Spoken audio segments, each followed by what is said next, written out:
ఇదిగో పెద్ద మనుషులు, ఇది వీడు ఏకమై ఓ పథకం వేసి నా కొడుకుని ఏదో చేసినట్టున్నారు. వీళ్ళని నమ్మొద్దు. చూడండమ్మా, మీరింతకు ముందు దాకా వారు చనిపోయారని చెప్పారు. ఇప్పుడు వారే వచ్చారు. మీ అబ్బాయి తను ప్రేమించుకున్నారు అన్నారు. ఆవిడని అడిగితే సమాధానం లేదు. ఇప్పుడు మళ్ళీ వీళ్ళిద్దరూ కలిసి మీ అబ్బాయిని ఏదో చేశారు అంటున్నారు. బాగా చెప్పారు పెద్దలు. మంచి డెసిషన్ తీసుకోండి. వారితో పూర్తిగా మాట్లాడి ఓ మాట తీసుకొని వెళ్ళండి. మీకే మంచిది. బావా పద. ఏ దీప్తి, ఇంటి దగ్గర కలుద్దాం. లేఖ, నువ్వు ఇక్కడే ఉన్నావా? బావని చూసిన ఆనందంలో నేనెవ్వరినీ చూడలేదు. భవిష్య ఇలారా. పద బావా, వెళ్దాం రా.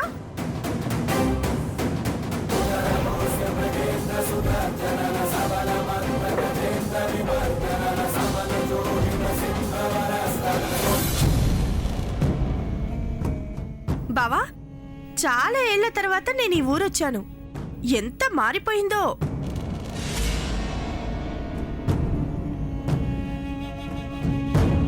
ఏంటి బావా, నేను ఈ ఊర్ని నిన్ను చూసి ఎంత యాంగ్జైటీగా ఉంటే నువ్వేంటి బావా ఏం మాట్లాడావు? నేను రావడం ఇష్టం లేదా?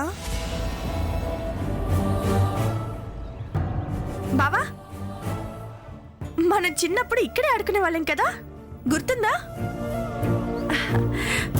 భవిష్య, నేను మీ డాడీ చిన్నప్పుడు ఇక్కడే ఆడుకునే వాళ్ళం తెలుసా? అప్పుడు మీ డాడీ ఇంతే. నేను అల్లరి చేసేదాన్ని, తను సైలెంట్గా ఉండేవాడు.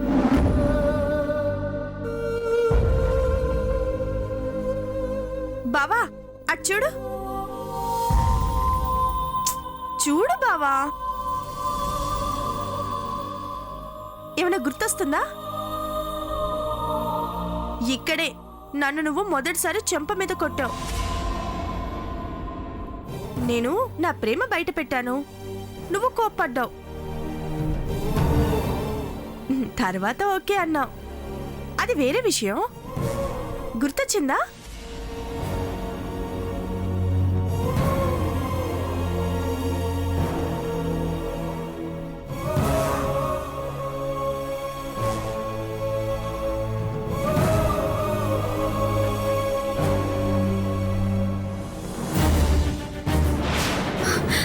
దీప్తి, మావయ్య వెళ్ళి నీళ్ళు పట్టుకురా. దీప్తి లే లే.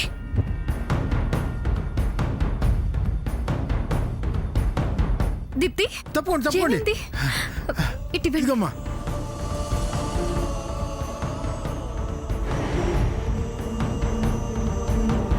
దీప్తి దీప్తి దీప్తి. చంద్రలేఖ వదినా ఇందాకొచ్చింది నిజంగా మంజుల వదినేనా? నాకైతే అలాగే కనిపిస్తుంది. వదినా, నిజంగా మంజుల వదినేనా? ఏమో, ఫోటోలో ఉన్నట్టే ఉంది. చనిపోయింది అన్నారు కానీ అక్క కోమాలో ఉన్నాను వచ్చాను అంటుంది. ఏదైతేనే లేదు అనుకున్న అక్క మళ్ళీ వచ్చింది. భవిష్య తల్లి లేని పిల్లేం కాదు. చనిపోయిన మంజుల వదిన మళ్ళీ రావడం ఏంటి? చాలా ఆశ్చర్యంగా ఉంది. మళ్ళీ అలాగే అంటావే? చనిపోతే ఎలా వస్తుంది? మీరేదో పొరపాటు పడుంటారు. తను మా అక్క, అందులో ఏ డౌట్ లేదు.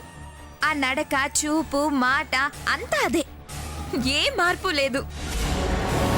మీరు చనిపోయింది తను రావడం లేక తనే మా అక్క అనడం అంత ఆశ్చర్యంగా ఉంది. ఆశ్చర్యం ఏం లేదు, అది మంజులే.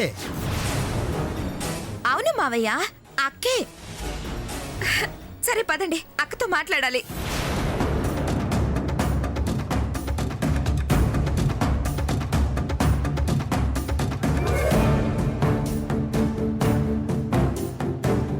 చనిపోయిన వాళ్ళు రావడం చాలా ఆశ్చర్యంగా ఉంది. ఇది మంజుల అంటే నమ్మబుద్ధి కావడం లేదు. నిజంగా మంజులానేనా? అదన్నట్టు నా కొడుకు మాత్రమే ప్రేమించాడా? వాడు రాసుకున్న ప్రేమలేఖలు మంజులాకి ఇవ్వలేదా? వాడి ప్రేమను ఇది కాదంటే భవిష్య ఆదిత్య మంజుల కూతురేనా? వీళ్ళు నిజంగా ప్రేమించుకున్నారా? ఛ, తల తిరిగిపోతోంది.